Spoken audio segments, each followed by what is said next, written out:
Minha família possui um pequeno chalé localizado nos arredores de uma cidade tranquila na Carolina do Norte. Esta velha cabana de madeira tornou-se uma espécie de herança familiar que nenhum de nós está ansioso para vender, pois é onde nossas raízes familiares estão. No entanto, há outra razão pela qual não a vendemos, e existe uma história fascinante ligada a este lugar, uma que pode intrigar um estranho, embora deva ter sido bastante aterrorizante para minha avó, que viveu tudo isso. O evento ocorreu no verão de 1988, apenas um ano antes de eu nascer. Naquela época, minha avó estava sozinha na cabana. Meu avô havia falecido antes do meu nascimento, mas quase todos os verões, meus avós se retiravam para essa cabana e passavam 2 semanas completamente isolados, com nada além de esquilos como companhia. Depois que meu avô faleceu, ela decidiu continuar a tradição, visitando a cabana como uma forma de lidar com sua dor. Assim, em junho de 88, ela se encontrou lá sozinha pela primeira vez. A velha casa não tinha televisão, mas tinha um velho rádio que minha avó usava para ouvir uma das estações favoritas do meu avô, que, desde então, saiu do ar. Como a maioria das estações desse tipo, ela fazia pequenas pausas para transmitir notícias. Um dia, enquanto ouvia, minha avó ouviu um relatório sobre uma série de atentados terroristas que estavam acontecendo na Geórgia e no Alabama, deixando inúmeras vítimas para trás. As autoridades haviam identificado um suspeito, mas ainda não o haviam capturado, e havia especulações de que ele poderia estar se escondendo nas colinas de seu estado natal, a Carolina do Norte. O suspeito, descrito como um indivíduo perigoso, chamava-se Klaus Belmont. Minha avó disse que esse nome grudou em sua mente no momento em que o ouviu, principalmente porque a lembrava da canção de Natal sobre o Papai Noel. Ela até se pegou assobiando a canção pela cabana, apesar da superstição de que dá azar fazer isso no meio do verão. Algumas horas se passaram e, entre as canções country do dia e um dos seus programas favoritos sobre histórias românticas, o relatório de notícias começou a desaparecer de sua mente. Quando o sol começou a se pôr no horizonte, ela estava relaxando, lendo um livro enquanto estava reclinada no velho sofá da cabana, quando de repente ouviu uma batida na porta. Isso lhe pareceu estranho, pois não esperava ninguém, e os vizinhos mais próximos estavam a cerca de 1 milha de distância. Naturalmente, sentiu um certo receio, mas levantou-se e foi atender a porta. Em pé ali estava um homem de altura média, com olhos claros, um bigode escuro e um impressionante chapéu de cowboy. Sendo a pessoa gentil que era, minha avó o cumprimentou educadamente e perguntou como poderia ajudá-lo. "Boa noite, senhora", começou o homem. "Desculpe incomodá-la, mas preciso pedir um pequeno favor." Ele explicou que tinha uma cabana nas proximidades, mas havia esquecido de comprar comida depois do trabalho, o que o deixou sem nada para comer naquela noite. Minha avó, sempre generosa, o convidou a entrar sem pensar muito. A despensa da cabana estava bem abastecida com alimentos secos e enlatados, então ela reuniu uma variedade de comidas para ele e encheu sua mochila. Mas, em algum momento, ela olhou para ele e decidiu perguntar seu nome. Ele disse que seu primeiro nome era Claire. Ela continuou perguntando seu sobrenome e, por alguma razão, em vez de inventar ele lhe deu seu verdadeiro sobrenome, Belmont. No instante em que ouviu, alarmes começaram a tocar em sua mente. Embora não estivesse completamente certa, o nome foi o suficiente para deixá-la com uma profunda sensação de desconforto. Vale lembrar que isso foi muito antes de os celulares existirem, e a cabana nem tinha uma linha fixa. A forma mais eficiente de comunicação com o mundo exterior era gritar, e mesmo assim, era improvável que alguém a ouvisse a 1 milha de distância. O medo começou a dominá-la, e minha avó percebeu que a única arma que tinha era uma velha pistola de sinalização, que não adiantaria muito se suas suspeitas estivessem corretas. Mas, em vez de entrar em pânico, decidiu agir naturalmente. Sabia que sua melhor chance de sobrevivência era manter a calma, oferecer comida e, com sorte, mandá-lo embora. Ela pensou que, se conseguisse sobreviver aquela noite, poderia dirigir até a cidade na manhã seguinte e alertar a polícia de que o homem que estavam procurando esteve na cabana. Justo quando estava prestes a pedir educadamente que ele saísse, o homem pediu outro favor: "Você tem um lugar onde eu possa descansar esta noite?" Quando minha avó recontou essa parte da história, Sempre descreveu o silêncio tenso que se seguiu, enquanto olhava nos olhos do homem e via uma mistura de desespero e algo mais sombrio.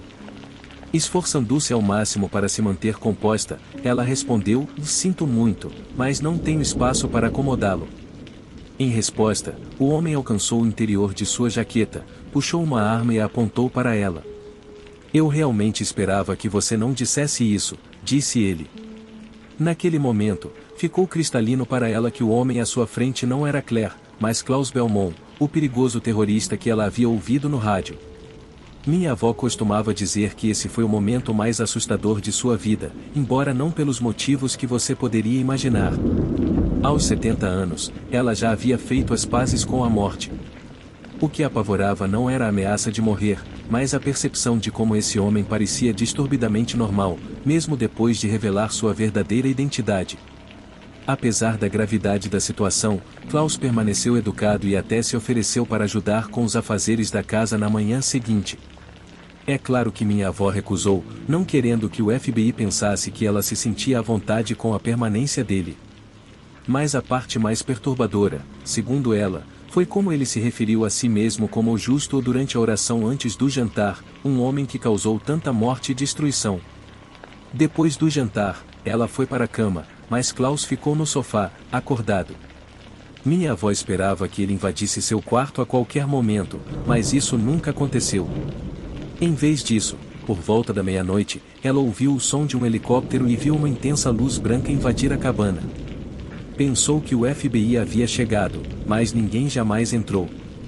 O helicóptero eventualmente voou embora e, na próxima vez que acordou, já era manhã. Klaus havia partido, mas deixou um bilhete no balcão que dizia: "Obrigado pela sua hospitalidade. Que Deus a abençoe." Minha avó sempre enfatizava que o que realmente a aterrorizava não era a violência de que ele era capaz, mas o quão educado e normal ele parecia. É um lembrete de que, às vezes, os verdadeiros monstros não aparecem como tais à primeira vista.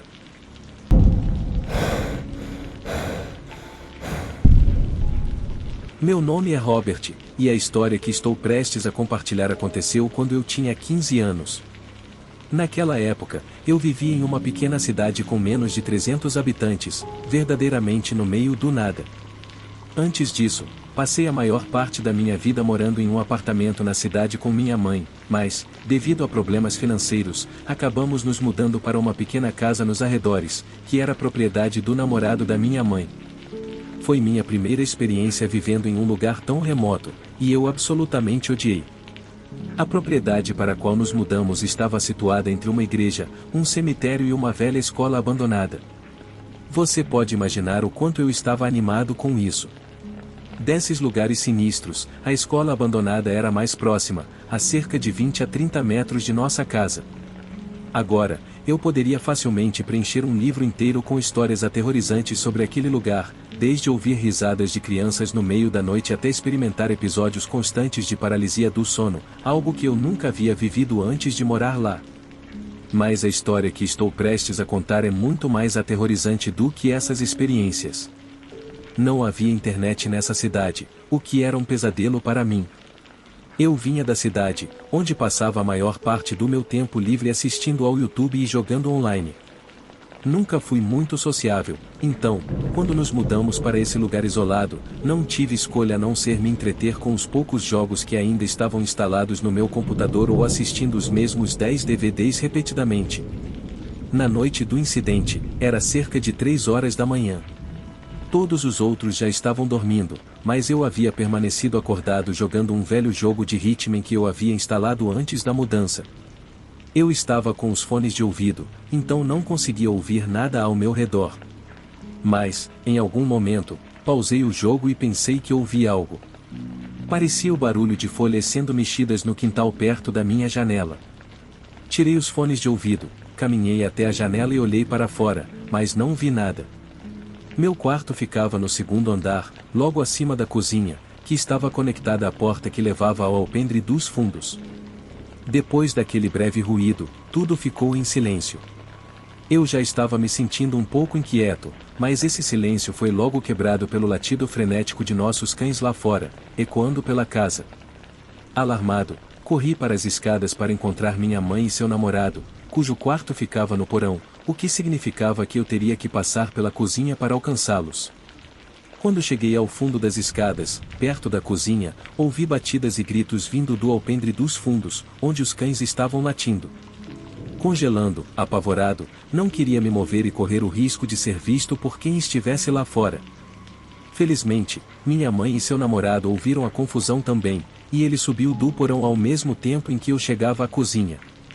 Através da pequena janela na porta, meu padrasto viu o homem lá fora e as coisas rapidamente tomaram um rumo bizarro.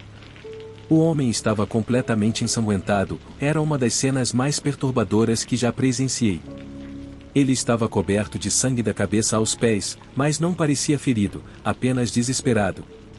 Meu padrasto perguntou o que havia acontecido, e o estranho começou a divagar, dizendo que pessoas o estavam perseguindo pela floresta, tentando matá-lo, e que ele havia sido baleado.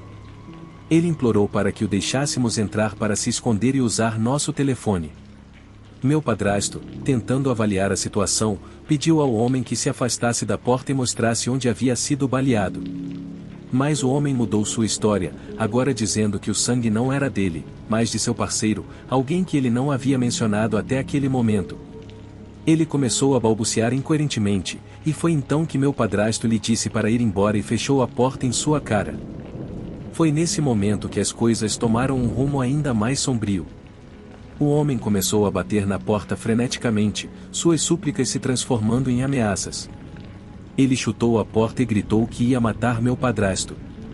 Enquanto isso, meu padrasto o avisava repetidamente para sair e ameaçava chamar a polícia. Eu estava em pânico, meu coração disparado e minhas mãos tremendo incontrolavelmente. Meu padrasto me disse para pegar o telefone da casa e chamar a polícia, o que eu fiz, com a voz trêmula enquanto explicava a situação. Enquanto isso, minha mãe desceu as escadas e voltou com a arma do meu padrasto, entregando-a a ele. O homem na porta ficou mais descontrolado, batendo com todas as suas forças, enquanto gritava que os homens na floresta estavam cercando a casa e prestes a começar a atirar. Nesse momento, meu padrasto já havia desligado todas as luzes, para que ninguém pudesse ver lá dentro, caso a história do homem fosse verdadeira. Enquanto nos encolhíamos em medo, esperando pela polícia, parecia uma eternidade agonizante. Finalmente, ouvi as sirenes. Meu padrasto me fez ficar de olho na janela para ver a polícia e logo avistei as luzes azuis e vermelhas se aproximando. Acenei para eles, e logo depois, os alto-falantes exigiram que o homem saísse do alpendre com as mãos para cima. Felizmente, ele obedeceu e não ofereceu resistência à prisão, e a polícia o levou embora. Após o incidente, não consegui dormir pelo resto da noite. Descobrimos mais tarde que o homem morava nas proximidades e era um conhecido viciado que havia passado por episódios psicóticos semelhantes no passado. No entanto, nada disso explicava o sangue que o cobria, nem o que ele poderia ter feito se o tivéssemos deixado entrar.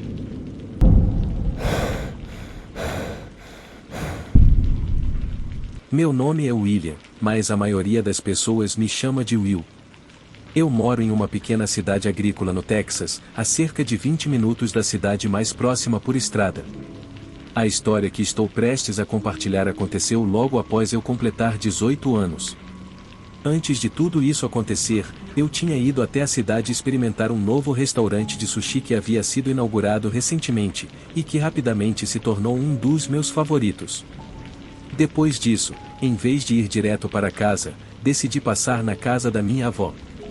Para te dar um pouco de contexto, minha avó mora em uma fazenda na mesma cidade, mas em um grande terreno. Para chegar lá, você precisa fazer um desvio por uma longa estrada de terra que se estende por cerca de meio quilômetro.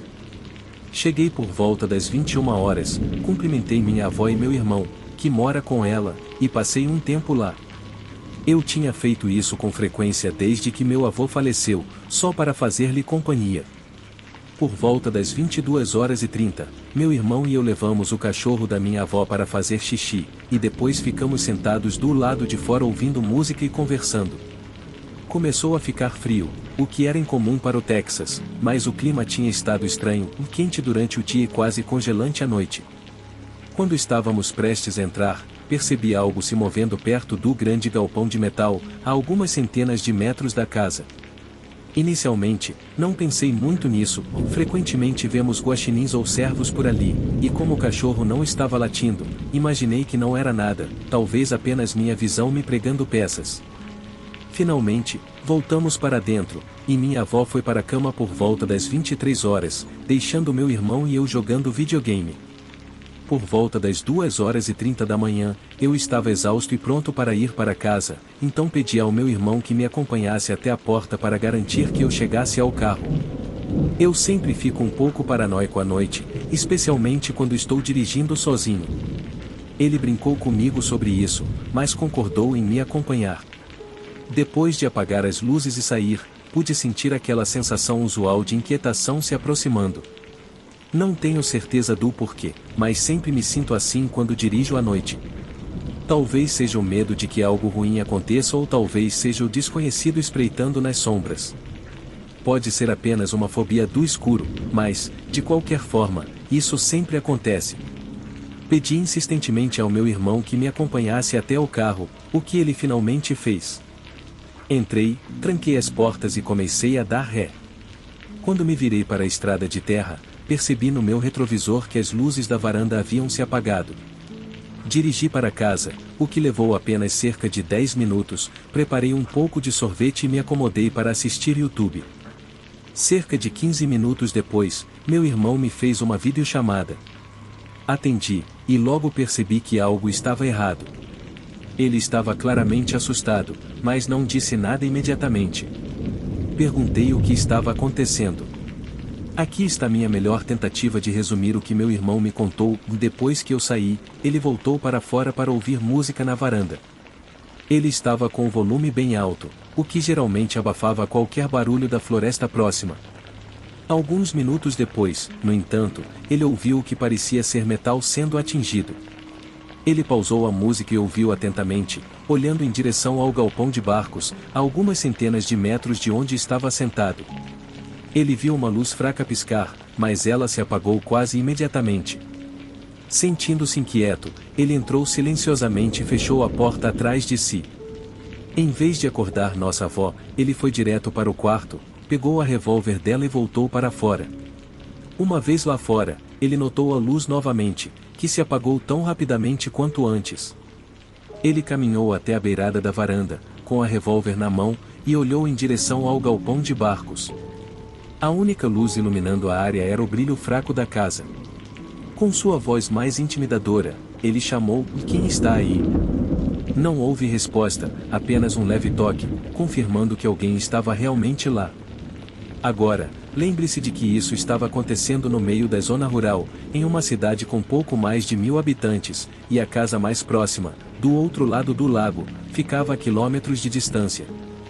Portanto, ninguém bem-intencionado apareceria aleatoriamente na casa da minha avó às 3 horas da manhã. Além disso, minha avó já havia lidado com pessoas bisbilhotando pela propriedade antes, então nenhum de nós levou isso na brincadeira.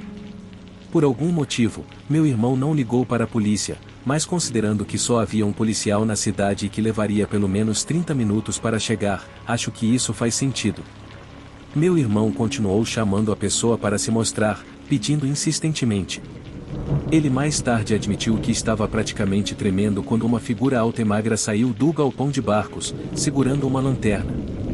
Embora não pudesse distinguir muitos detalhes, ele percebeu que era um homem mais velho, alguém que não conhecíamos e definitivamente alguém que não tinha nada a fazer ali a essa hora. Ele apontou a revólver para o homem e gritou novamente: "Quem diabos é você?" O homem não respondeu, mas começou a caminhar lentamente em direção a ele. Meu irmão puxou o cão da revólver e deu um último aviso: "Eu juro que vou te atirar." "Quem é você e por que está aqui?" O homem finalmente levantou as mãos e disse: Ei, calma, cara", mas algo na voz dele estava estranho e ele continuou avançando.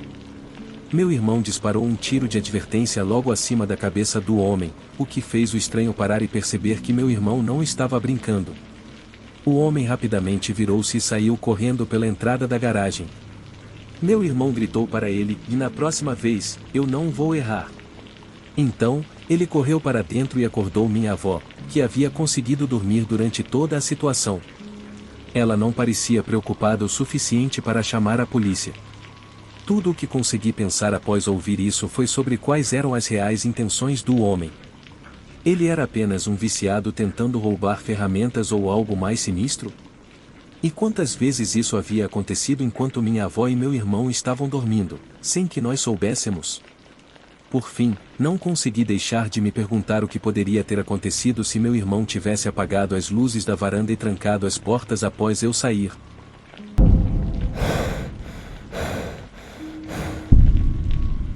Meu nome é William, mas a maioria das pessoas me chama de Will. Cresci em uma pequena cidade no Reino Unido, aquele tipo de lugar onde todos se conhecem e segredos não permanecem escondidos por muito tempo. Quando eu tinha 13 anos, fiz amizade com uma garota que morava na casa atrás da minha, e começamos a nos encontrar após a escola. Não fazíamos muito, geralmente apenas passávamos o tempo nas casas uma da outra, íamos ao parque local ou caminhávamos pela rua conversando sobre dramas escolares. Minha amiga fumava cigarros, mas eu não fumava, principalmente porque éramos menores de idade. Ela costumava roubar cigarros do pai ou pegar os usados que encontrava no chão, o que eu sei que é nojento. Na nossa rua, havia uma vizinha a quem chamarei de Diana para proteger sua privacidade. Ela tinha cerca de 60 anos na época e tinha fama de ser a senhora dos gatos louca. Ela vivia sozinha com vários gatos, e muitos na cidade a evitavam porque não só era estranha, mas também unhigiênica. Ela sempre exalava um cheiro de urina de gato, embora, estranhamente, seus gatos parecessem bem cuidados. Por que ela cheirava assim permaneceu um mistério. Diana costumava nos seguir, a mim e a minha amiga, que chamarei de Mega. Tínhamos que passar pela casa de Diana para voltar para a casa do ponto de ônibus, pois era o caminho mais rápido. Cada vez que passávamos, Diana ficava parada ao lado do portão do seu jardim e iniciava uma conversa. Não importava quantas tentativas fizéssemos de evitá-la, ela sempre conseguia nos prender lá, fazendo perguntas ou comentando sobre algo. Isso me irritava, porque só queria ir para casa, mas não parecia incomodar tanto a Mega, que conversava de volta com Diana e até se engajava em conversas mais longas, enquanto eu estava ansioso para sair. Então, de alguma forma, Diana descobriu que Megan fumava. Não tenho certeza se ela sentiu o cheiro ou apenas adivinhou, mas Megan admitiu quando Diana perguntou. Naquele dia, Diana nos pediu para esperar um segundo, desapareceu para dentro de casa e voltou com 2 cigarros. Ela tentou me dar um, mas eu recusei.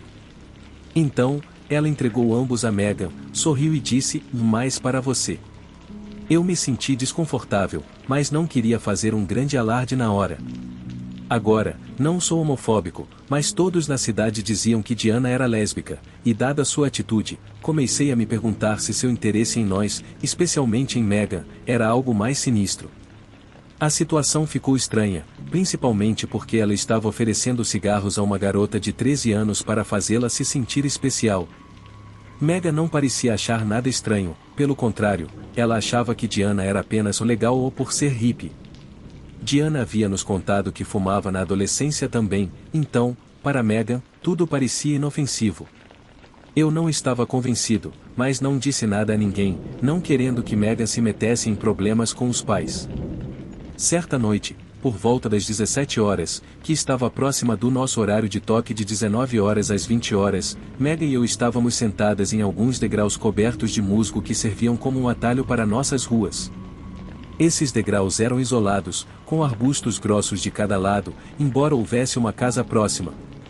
Estávamos ouvindo música e brincando quando Diana apareceu, passeando com seu labrador dourado. Ela passou entre nós, e nós acenamos, acariciando o cachorro. Cerca de 30 minutos depois, tive a estranha sensação de que estávamos sendo observadas. Eu disse a Megan, mas ela disse que era apenas a escuridão brincando comigo. No entanto, não consegui me livrar da sensação. De repente, ouvimos um barulho e viramos as costas, apavoradas.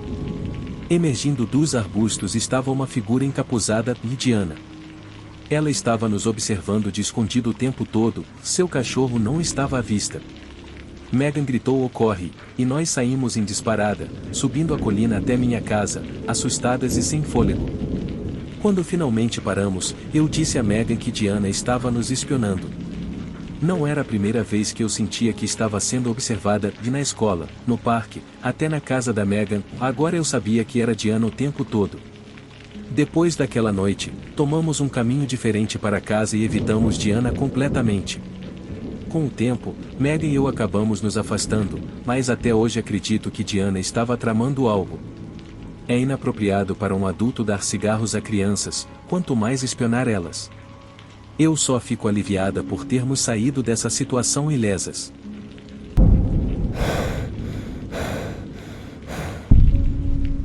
Eu cresci em uma pequena cidade em Nebraska, e durante os quase 18 anos que vivi lá, apenas 2 eventos significativos ocorreram.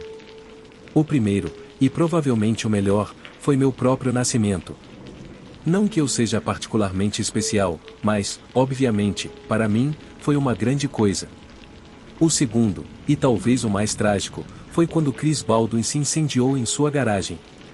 Ou, mais precisamente, pode-se argumentar que o que Chris fez foi prevenir a pior coisa que poderia ter acontecido em nossa cidade. Isso pode parecer estranho para você agora, mas uma vez que você ouvir a história, tudo fará sentido. Era uma noite de domingo durante meu primeiro ano do ensino médio. Nessa idade, meus amigos e eu ainda gostávamos de pedalar pela vizinhança à noite, apenas nos divertindo e fazendo um pouco de exercício. Naquela noite, estávamos passeando de bicicleta quando, de repente, vimos outro garoto da nossa classe correndo pela rua. Ficamos confusos até vermos para onde ele estava indo, e todos nós exclamamos: "Oh meu Deus, a garagem do Chris está pegando fogo!" Sem hesitar, pedalamos o mais rápido que pudemos até chegarmos ao que outrora fora a garagem de Chris Baldwin, agora um inferno em chamas. Quando chegamos, a polícia e o corpo de bombeiros já estavam lá, tendo chegado quase instantaneamente. Tentamos nos aproximar para ver o que estava acontecendo, mas um policial rapidamente nos ordenou a ficar para trás. Pensamos que estávamos longe o suficiente, mas obedecemos, apesar de confusos. Foi então que começamos a ouvir estrondos altos e explosões vindas da garagem, enquanto os bombeiros lutavam contra as chamas. De repente, mais algumas explosões aconteceram, fazendo-nos correr para nos proteger. Não fazíamos ideia do que estava causando o barulho, mas isso nos aterrorizou. Por um breve momento, pensei que a casa toda dos Baldwin poderia explodir, e corremos apavorados. Na manhã seguinte, na escola, Chris era tudo o que as pessoas comentavam, e estávamos ansiosos para perguntar a ele o que havia acontecido. Mas ele não apareceu em nenhuma de suas aulas. Rumores começaram a circular de que paramédicos haviam sido vistos colocando alguém em uma ambulância no local do incêndio, então pensamos que talvez Chris tivesse se machucado. Outras crianças especulavam que Chris não tinha sido resgatado, mas que seu corpo já havia sido retirado, queimado. Alguns até sugeriram que Chris e sua família tinham ido ficar com parentes porque o incêndio havia destruído a casa deles. Os rumores eram absurdos, mas a verdade não viria à tona até mais tarde. Na manhã seguinte ao incidente, as autoridades finalmente emitiram um comunicado. 3 gerações da família Baldwin viveram naquela casa, e Chris era um dos 4 filhos, mas o que realmente aconteceu permanecia incerto, gerando ainda mais especulações. Não foi até o dia seguinte, quando o diretor da nossa escola convocou uma assembleia especial, que finalmente obtivemos algumas respostas concretas. Lembro que toda a escola entrou na ginásio, onde o xerife do condado e alguns deputados estavam com expressões incrivelmente sérias. Assim que todos nos sentamos, o diretor apresentou o xerife, que se adiantou e tirou o chapéu. Poderia-se ouvir uma agulha cair, o silêncio era absoluto. Sabíamos que isso tinha algo a ver com a família Baldwin, mas ninguém poderia adivinhar o que estava por vir. Não consigo recordar as exatas palavras do xerife, pois isso aconteceu há mais de 20 anos, mas sua mensagem foi algo como: "Pessoal, estou certo de que vocês ouviram sobre o incêndio na residência dos Baldwin, e agora provavelmente já ouviram que houve uma perda trágica de vidas. Lamento informar que Chris, seu colega de classe, foi quem faleceu." Um suspiro coletivo percorreu o ginásio, e o xerife fez uma pausa antes de continuar. "Ainda estamos investigando como o incêndio começou e, se algum de vocês tiver informações, por favor, venha em frente. Vocês não precisam fazê-lo agora, mas podem ligar para o meu escritório a qualquer momento se lembrarem de algo estranho sobre o comportamento de Chris nos dias que antecederam o incêndio. Essa foi a primeira dica de que algo estava seriamente errado. Eles estavam sendo discretos, mas podíamos perceber que havia mais na história. A reação inicial foi de choque e luto, toda a escola estava horrorizada que alguém da nossa idade havia morrido de uma maneira tão horrível. Mas se o xerife nos tivesse contado naquele momento o que realmente causou a tragédia, não acho que teríamos ficado tão tristes. Mas provavelmente, teríamos ficado irritados e até aliviados. Levou mais alguns dias para a verdade completa surgir, e até então a cidade já havia começado a proteger as crianças da realidade do que havia ocorrido. Lembro que meus pais participaram de uma reunião na cidade, e enquanto eles estavam fora, eu joguei videogame em vez de fazer minha lição de casa. Pensei que eles ficariam chateados comigo quando voltassem, mas, em vez disso, tinham expressões estranhas e tristes em seus rostos, como quando meu avô faleceu. Eles me sentaram e começaram a fazer perguntas: em quão bem você conhecia Chris? Ele já ficou bravo com você? Você gostava dele? Eu dei respostas simples, mencionando que tínhamos aula de espanhol juntos, mas não conversávamos muito. Então pedi para que eles apenas me dissessem o que estava acontecendo, assumindo que tinha a ver com suicídio. Achei que já era velho o suficiente para lidar com a verdade, mas estava enganado. Acontece que Chris não tirou a própria vida, mas morreu acidentalmente enquanto tentava construir uma bomba em sua garagem. Sim, uma bomba. Quando ouvi isso, fiquei em total descrença. Mais do que isso, fiquei aterrorizado. Após uma investigação extensa sobre o incêndio, as autoridades descobriram que Chris estava trabalhando com materiais para criar um dispositivo explosivo, semelhante aos usados por terroristas.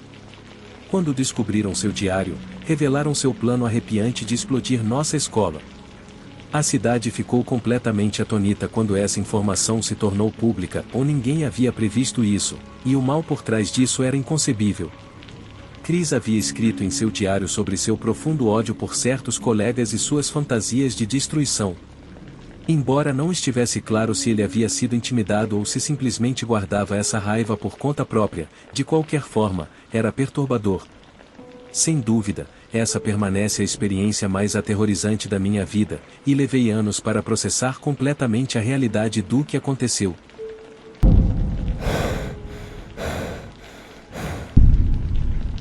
Um vizinho meu me contou uma história sobre como seus bisavós se conheceram.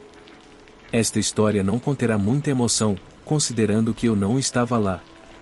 Não é minha família para eu ficar realmente emocionado, nem recebi muitos detalhes além das declarações do meu amigo, que é um cara bastante direto. Os nomes dos avós dele eram Jim e Maya Tielt. Eles viveram em uma pequena cidade da Virgínia Ocidental no início dos anos 1900 e no final dos anos 1800. Pensando bem, era tão pequena que, ao longo dos anos, essa chamada cidade foi reivindicada pela cidade vizinha e agora não existe mais. A população está em declínio. Jim vinha de uma família rica, que possuía quase todas as madeireiras do norte da Virgínia Ocidental, sua família possuía quase metade do estado, na verdade. E considerando que seu sobrenome era Tield, eu assumiria que ele estava relacionado ao famoso Atielde da rivalidade Atielde e McCoy. No entanto, nunca foi declarado ou confirmado que isso fosse verdade, era apenas uma suposição. Mai vivia em um acampamento de mineração de carvão com seus 5 irmãos e seus pais, então ela não vinha de uma família rica de forma alguma. Naquela época, não havia essa coisa de ser rico, todos eram pobres. Veja, Di não queria entrar no negócio da família de madeireiras, então ele foi trabalhar na mina de carvão com alguns de seus amigos de infância e acabou trabalhando com o pai de Mai. Após algumas semanas de trabalho, Di pediu permissão ao pai de Mai para sair com sua filha. O pai de Mai concordou, e Jim começou a levar Mai em uma série de encontros ao longo de alguns meses. Um dia, Jim levou Mai ao salão de dança e depois a um restaurante, e o encontro terminou em um bar local. Jim ficou muito bêbado durante a noite, ao ponto de não conseguir ficar em pé e começou a balbuciar tanto que pediu para que Mai o levasse para casa. É aqui que a história toma um rumo realmente selvagem.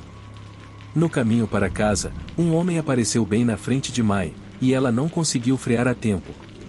Jim disse a Mai para se mudar para o banco do passageiro. Ele se levantou, pegou o corpo sem vida do homem na estrada e o colocou no banco de trás do carro dele. Jim então dirigiu por uma estrada de terra até chegarem a um beco sem saída. Eu sei o que você está pensando, e Jim estava apenas balbuciando, mas agora ele consegue levantar peso morto e dirigir bem. Bem, eu não acho que você já tenha atropelado alguém, mas eu assumiria que a adrenalina foi o suficiente para deixá-lo sóbrio. Quando chegaram ao beco sem saída, Jim disse a Mai que ela precisava segui-lo até a montanha e que ele tinha um plano. Quando finalmente chegaram ao topo da montanha, havia uma linda cabana feita à mão que os pais de Jim possuíam quando viveram no sul da Virgínia Ocidental. Jim disse a Mai que ela precisava ficar lá por algumas semanas, pois você vê, Jim tinha um Ford Model T de 1909. Ele era uma das 5 pessoas a possuir um carro em todo o condado, então eventualmente as pessoas perceberiam que esse homem estava desaparecido e, se houvesse qualquer peça do veículo na estrada do acidente, as pessoas começariam a apontar o dedo. Se os outros donos de veículos tivessem álibis, então voltaria que Mai estava dirigindo Jim, já que ele estava bêbado, e ela seria acusada de assassinato. É dramático, eu sei, mas foi o que Jim disse a Mai. E quem sabe, talvez ele estivesse certo. Eu assisti a muitos programas de crimes e normalmente eles não costumam apoiar esse tipo de afirmação, e isso é muito um tipo o Grande Gatsby, se você me perguntar, mas de qualquer forma, Mai concordou e escreveu uma carta, não apenas para si mesma, mas também para Jim, o que fez as pessoas pensarem que ele não sabia onde ela estava. É tão clichê, mas enfim, na carta, ela disse que estava acompanhando uma amiga para o Tennessee para visitar a família dela, ou sua amiga não queria viajar sozinha, então ela voltaria em algumas semanas. Foi um ótimo aviso para seus pais não questionarem ou sequer perguntarem sobre isso, mas enfim, era uma época diferente, eu suponho. Estou certo de que eles não se importavam ou estavam ocupados demais. É aqui que os detalhes ficam um pouco confusos, então use sua imaginação. Com o tempo, Jim comprou galinhas de pelúcia e até uma vaca para levar ao topo da montanha. Também era comentado que Jim passava a noite com Mai na cabana, embora isso fosse um grande não naquela época, mas eu imagino que fosse apenas uma espécie de festa do pijama. Jim então disse a Mai que não havia conversa sobre o homem morto que Jim enterrou e que ela estava a salvo para voltar para casa. Quando ela voltou, Jim pediu sua mão em casamento, que ela aceitou, e se mudou novamente para o topo da montanha naquela cabana de madeira, já que agora ela tinha tudo o que precisava e gostava de estar lá, ou ela se sentia como a rainha da colina. Mai descobriu que estava grávida logo depois disso e eles se casaram. Um dia, ela foi a um médico local para um exame quando viu o homem que havia atropelado e matado com seu carro. Quando chegou em casa, perguntou a Jim sobre isso, porque ela achava que ele estava morto, considerando que Jim disse que havia enterrado aquele homem e que havia comentários pela cidade, e foi por isso que ela estava escondida por tanto tempo. Prenda-se, porque aqui as coisas ficam loucas. Jim disse a ela que estava apenas testando ele plantou um homem na estrada e, em vez de atropelar o homem, ele jogou uma grande pedra que fez vidro quebrar e metal se amassar, todo esse tipo de coisa. Em estado de choque, Mai não percebeu nem fez perguntas na cena do acidente. Jim disse que, como vinha de uma família rica, ele queria uma mulher verdadeira e honesta, que soubesse cozinhar, limpar, amá-lo, etc., em comparação com as outras que apenas o usavam por seu dinheiro. E se ele encontrasse essa mulher, ele definitivamente a casaria. Bem, eu suponho que isso fosse algum tipo de romance, porque eles estão casados há 56 anos e tiveram 12 filhos.